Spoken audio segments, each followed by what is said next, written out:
Hey guys, it's me, Kay. Welcome back to another video on this channel. If you're new here, my name is Kay. I'm 20 years old and I love making faith-related videos and lifestyle-related videos and really anything in that category. So yeah, if you have read the title, which I'm sure you have, and that's probably why you clicked on this video, I actually just finished reading through the entire Bible in 9 months. Now, for me, that is a goal that I was really wanting to achieve, and I'll kind of give you a little bit of a backstory really quickly. Basically, I was 19, about to turn 20. My birthday was September 14th, and it was January 2020, and I was like, okay, if I could read the Bible by my birthday, then I could always know that I finished reading the Bible in my teens. And that is just something that was really appealing to me. So that might not have been the best reason of wanting to read it. I mean, obviously there are much bigger reasons to read the Bible, but for me, that was my motivator. And I'm very glad that it was, because it actually made me get it done, having an actual reason of why I was trying to read through it in that short amount of time. So today I'm going to be giving you all 10 tips on how I read through the Bible. So I'm going to get really quick and on with it. That way, this is just a very informational video that you guys can use and apply to your Bible study or life. Okay, so the very first tip that I have is to actually use online Bibles. So a lot of people, and personally I'm one of the people that actually says there's nothing that can replace like a true physical Bible, because the Bible is so much more than just an app. But let me tell you, the YouVersion Bible app literally changed the game for me. As somebody who was spending out with my grandparents, or if you have parents that are divorced or something and say you forget your Bible at one house, if you only have one Bible, then it's very helpful, and just it makes sense to have it on your phone, because chances are, if you're my age or if you're watching YouTube, you probably have a phone and it's for free, and there are so many different translations, and there's also plans, which actually is a great segue onto the next point. So the second thing that I love to do, or that I did that really helped me, is to use Bible plans. So as somebody who was trying to get it done and like that, you know, there are Bible plans that are like, finish the Bible in 365 days, or finish the Bible in this amount of time or that amount of time. You don't have to finish those. You can subscribe to the plans, I guess you could say, and then you'll have the plans for you. So it'll tell you, and it'll map out for you what days you need to read what. So if instead of reading it in a matter of a year, then you could take 2 days to do the first Bible plan, and it will take you 2 years, if that makes any sense. So the Bible plans are really great. Also, the Bible plans aren't just for whenever you want to get done reading the Bible. Therefore, if you want to read, say, the lineage of Christ, and you want to learn a little bit more about that, there are plans on that. Or if you're feeling a little bit depressed, if you're feeling a little bit down, like whenever COVID started, for me, I was very down, and I did a Bible plan on it, and there were a lot of great things that were said in those Bible plans that truly helped me a whole lot. So I definitely think that you guys should check out the Bible plans as well. The third and kind of tricky tip that I have for you guys is to have a Bible group.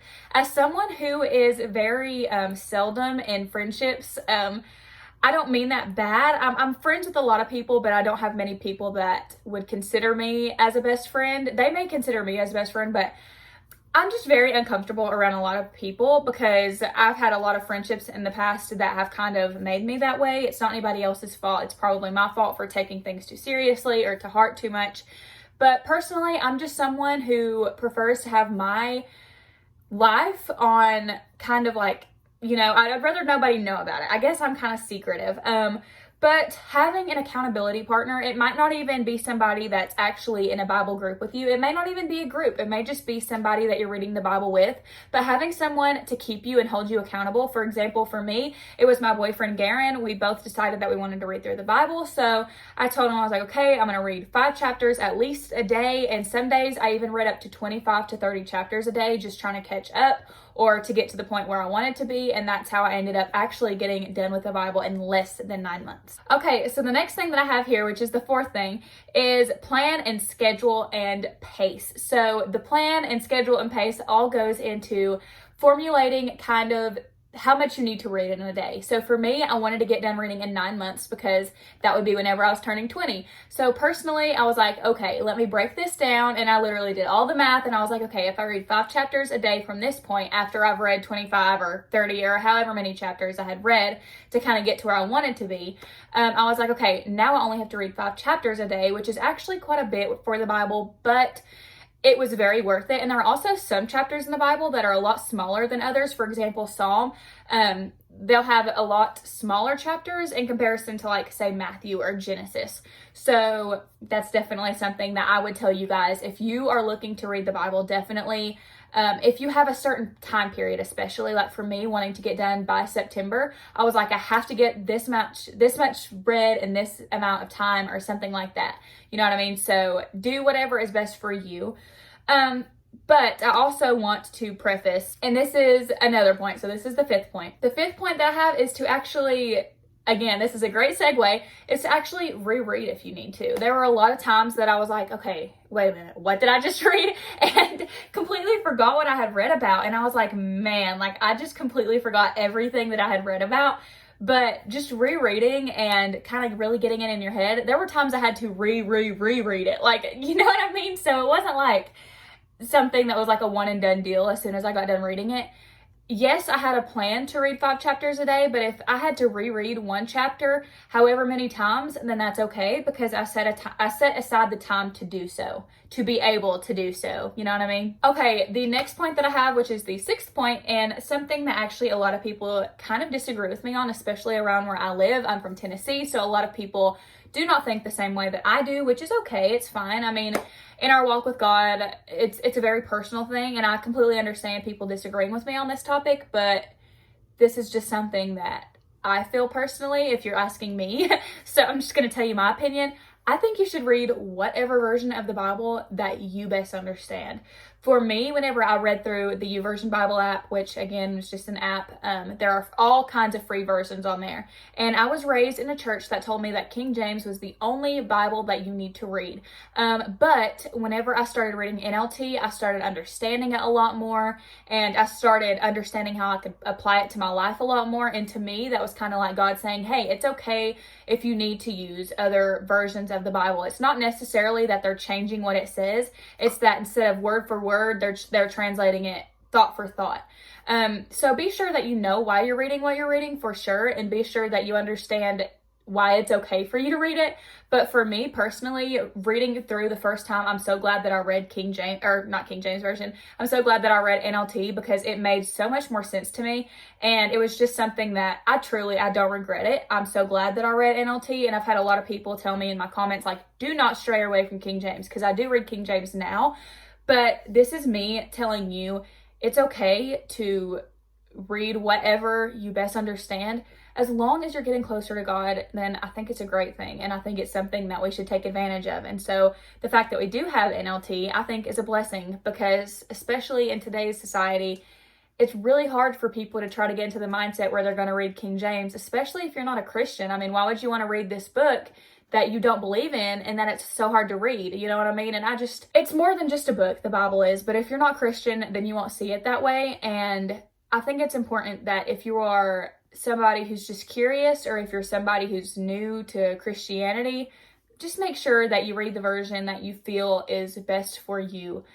For me, I love King James. It's my favorite version. But for you and me, whenever I first started reading, NLT was the best for me, and it made the most sense. ESV is a great version. I actually have an ESV Bible over here, and I just think it's so important. Just read what you feel like is best for you. Do not just not read something because people are telling you not to. Do your studying. Know why you read what you read. Sorry, that was such a long explanation, but that's really kind of narrows it down. Know why you read what you read. Okay, so the 7th topic that I want to bring up, or the 7th tip I want to bring up is, okay, this is going to be a kind of weird example, but okay, you know how sometimes you got to go number 2. I'm just going to go ahead and go there, and you bring your phone and you're looking through Instagram or you're looking through Facebook and you're like, oh, she's so pretty, whatever, and you're stalking people's timelines. That's not a bad way to spend your time, I don't guess. I'm not telling you not to do that. There are a lot of beautiful, great, very, very honestly awesome influencers out there. But prioritizing your time and cutting back on the social media usage and just telling yourself hey, instead of doing this, then I can just go on my YouVersion Bible app and I can read the Bible. You know what I mean? it's just prioritizing things is so important. Instead of looking at like somebody's aesthetic on Instagram and being like, oh, I wish that my pictures looked that good. Instead of doing that, you could be like, okay, I'm going to go see what God has to say about me, because aesthetics don't make me who I am, and it does not get me in or out of heaven one day. So, you know what I mean?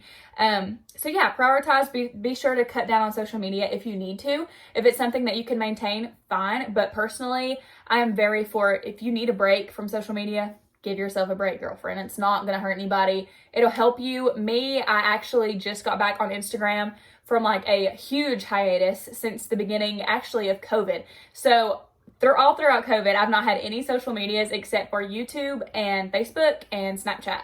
And that doesn't sound like a lot, or that it doesn't sound like I'm cutting down a lot, but I cut out Instagram and TikTok, and those were the two that I was spending my most time on. So again, prioritize. It's so important. The 8th thing is to pray. It sounds really simple, but I promise you, if you pray to God and you're just like, okay, like I'm really trying, I want to get to know you better. Help me to read this and understand this, and to really get what you want me to get out of it. Because the truth be told, you can reread the Bible 5 different times, and every single time that you read it, you're going to get something new out of it, because God is that divine, and just he's that powerful, and he's that full of knowledge, and he is wisdom, and he is truth, and he is light. And so every single time that you reread the Bible, of course you're going to get something new out of it. So pray to God that you just get out of whatever you're reading what you need to get out of it. For example, for me, Numbers was very, very hard to get through, because it's literally what it sounds like. It's you literally just reading like people and names and stuff like that. And it can get very mundane. I hate to say it that way, but it's the truth. And it's something that I prayed about a lot. And I was like, God, please help me to find, use in my life from what I'm reading right now. And there were a lot of times where I had to reread, go back to that step that I told you all about. I had to reread things, and it helped me so much. And I'm so, so grateful that I did, because I have such a greater understanding now than I would say if I just ignored all of these people's names and all of these lists and all these things. If I would have just ignored Numbers completely, maybe I wouldn't have got a lot of the blessings that I got from it. So be sure to pray and to know why, you know what I mean, you're reading what you're reading. Which is another great segue. Man, you'd think I was doing this on purpose. But remember why you're reading what you're reading, and remember how it's so important into your life. So for me, reading through the Bible at first was something like, oh, I want to get done with it by the time I turn 20. But then I was like, wait a minute, it's so much more than that. This is literally the book of God. This is God ordained. Like, this is a book that we are blessed to be able to even read. There are so many places where this book is not being allowed to be read or preached or taught or learned. And in the past, like, people have had to fight for us to be able to read this book. So we need to remember why it's so important that we have it. Like, what power does this book hold that so many people want to keep us from reading it? Like, that's how powerful it is. And if that doesn't draw you in, then I don't know what will. It's so incredible. Another thing along with this is to be sure to use podcasts sometimes, and even books.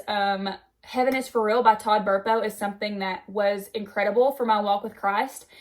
Sometimes I needed to just take a break and read a book, and I actually read that book in literally a day because it was that good. So if you need a little pick-me-up, give yourself a little pick-me-up. Go watch a podcast. Go listen to a podcast. Go read a book. Go do whatever you need to do to kind of refill your tank, because every once in a while, whenever it feels like you're putting all of your effort and all your strength into reading the Bible, sometimes you need a little bit of a refill. And so pray, definitely. But also be sure to use these amazing tools that God has given us to use to be able to continue to fuel our tank to help other people, and in turn to help ourselves. You know what I mean? So yeah, that's the 9th, and that's definitely one of the most important tips that I have. And the 10th and final tip is to share what you have learned and to journal it. So this for me, okay, I'm in anatomy right now, anatomy 2. And I was talking to my mom today about like anemia and what it means. And I was talking about like red blood count and like our red blood cell counts and all this different type of stuff. Like, I was talking to her about like why athletes have to drink more water and like what it does to your blood, and like I was talking to her about all these different things, and it made me have a deeper understanding, because the second that you start teaching something, it's almost like you just get a new understanding for it. So if you were talking to someone about the Bible, and this goes back to the Bible groups and having an accountability partner, me being able to talk to Garen, which is my boyfriend that I mentioned earlier, me being able to talk to him and be like, this is what I got out of this, and it really, really meant a lot to me. That for me was huge. Being able to just share what I had learned. It also made me, it helped me to retain the information instead of just reading it and being like, okay, I read it one ear out the other. Instead of it being like that, it's like I kept it in my brain so that I could share it with more people. And then it was like, it was just stuck in my brain. And now, even today, a lot of the things that I learned while reading the Bible at the beginning of the year, it's still stuck in my brain, and it's amazing. And I think that prayer had a lot to do with that, definitely. But if you don't have anybody to share it with, then journal. I think journaling is a great thing to do. And sometimes we as people, or maybe you are the only Christian in your family or the only Christian in your friend group. And I've been there. I've been the only Christian in my friend group before. And it's very hard to try to get people to see where you're coming from. A lot of people will kind of mock you for it.